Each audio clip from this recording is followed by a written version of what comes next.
চিংড়ি মাছগুলিকে হালকা করে ভেজে তুলে নেব। দিয়ে দেবো শুকনো লঙ্কা, পাঁচফোড়ন, দিয়ে একে একে দেবো কেটে রাখা আলুর টুকরো, দিয়ে কিছুক্ষণ ভেজে নেব।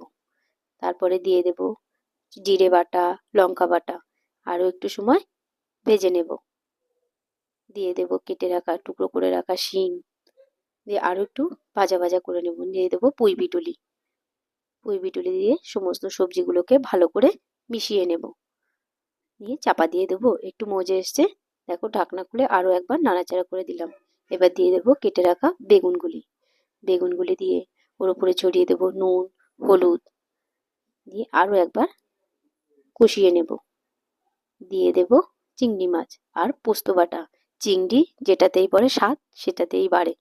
দিয়ে ওপর থেকে সামান্য একটু চিনি ছড়িয়ে দেব। দিয়ে আমার রান্নাটা কমপ্লিট।